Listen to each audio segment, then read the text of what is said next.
Have you ever stopped to consider your emotional relationship with money? Just take a moment and reflect.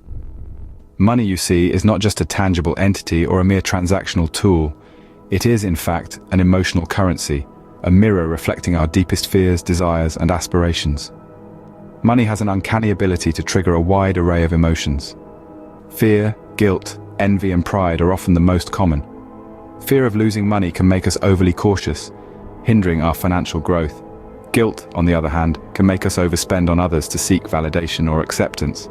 Envy can lead us down a path of reckless spending, trying to keep up with others, while pride can make us overconfident, leading to risky financial decisions. To illustrate this, let's consider a real-life case study. Meet John. John is a successful entrepreneur, known for his extravagant lifestyle. Luxury cars, designer clothes, lavish parties, you name it, he's got it. But beneath this facade of wealth and extravagance lies a deep-seated feeling of insecurity. John spends not because he can, but because he feels he has to validate his self-worth and to mask his feelings of inadequacy. Now, you might think that John's case is an extreme example. But isn't it true that we all, at some point, have made financial decisions driven more by our emotions than by our rational thinking? Maybe it was that expensive designer dress you bought not because you needed it, but because it made you feel good about yourself. Or the stock you sold in a panic during a market downturn, even though your financial advisor advised against it. You see, our relationship with money is complex and deeply personal. It's tied to our upbringing, our experiences, and our emotional makeup. And it's these emotional undercurrents that often guide our financial behaviors, consciously or unconsciously. As we can see, our emotions can significantly influence our financial behaviors. In the next scene, we will delve deeper into the fascinating world of risk psychology and how it plays a crucial role in our financial decision-making process. What's your comfort level with financial risk? Is it based on logic or emotion? Risk tolerance, the degree of variability in investment returns that an individual is willing to withstand, is a fundamental aspect of investing. Yet, it's not as straightforward as it seems. Psychology plays a significant role in how we perceive and react to financial risk. One psychological aspect that influences our risk tolerance is loss aversion. It's a cognitive bias that describes our tendency to prefer avoiding losses over acquiring equivalent gains. In other words, we feel the pain of losing £50 far more acutely than the joy of winning the same amount, and this bias can skew our investment decisions, often pushing us to act more conservatively than we should. Loss aversion can lead us to freeze in the face of risk, even when taking that risk could lead to significant gains. For instance, consider the case of Sarah. Sarah had the opportunity to invest in a promising startup. The potential returns were considerable, but so were the risks. The fear of losing her investment, the fear of that potential pain held her back. She chose not to invest. Later, the startup flourished, and those who had taken the risk reaped substantial rewards.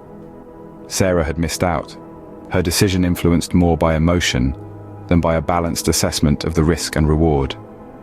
This is not to say that caution is unwarranted in investing.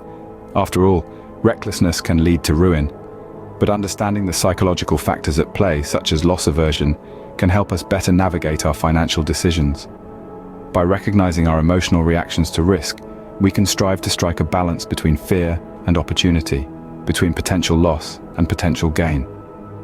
So next time you're faced with a financial decision, take a moment to reflect. Are you avoiding a risk because of a well-considered analysis of the potential outcomes?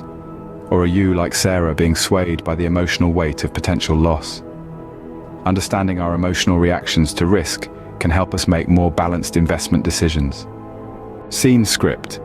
Are your financial decisions truly rational, or are they influenced by subtle cognitive biases? To answer this question, let's delve into the fascinating realm of cognitive biases and their impact on our financial decisions.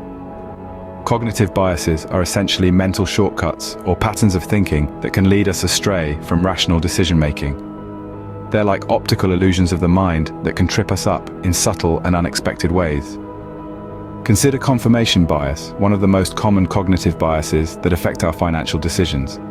It's the tendency to favor information that confirms our existing beliefs or hypotheses. Picture this: you've invested in a particular stock, convinced it's the next big thing.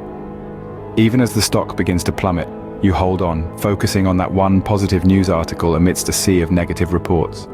You're not weighing all the information equally. Instead, you're favoring the information that confirms your initial belief. That's confirmation bias in action. Another common trap is the anchoring bias. It's our tendency to rely too heavily on the first piece of information we encounter, the anchor. In a financial context, imagine you're buying a house. The seller's asking price is set at $200,000. And even though you know the house is overpriced, that initial figure sticks in your mind. You end up paying far more than you originally planned, all because of the anchoring effect. These biases are not rare, one-off occurrences. They're deeply ingrained in our thought processes, subtly influencing our financial decisions every day. From the stocks we choose to invest in, to the price we're willing to pay for a house, cognitive biases can have a profound impact on our financial outcomes. But here's the good news.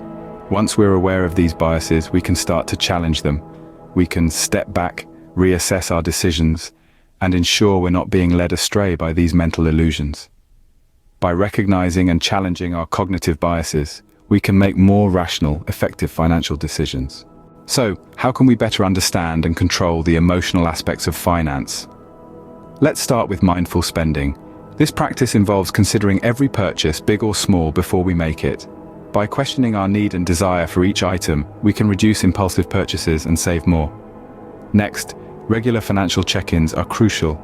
These periodic reviews of our financial landscape allow us to identify patterns in our spending and saving habits.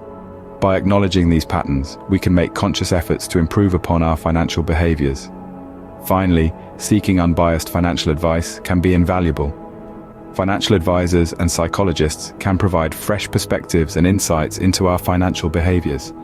They can help us understand the root causes of our financial habits and guide us towards healthier financial decisions. It's essential to reflect on our emotional relationship with money. Consider how it influences your financial decisions. With greater understanding and control of our financial emotions, we can pave the way towards wiser decisions and greater financial success.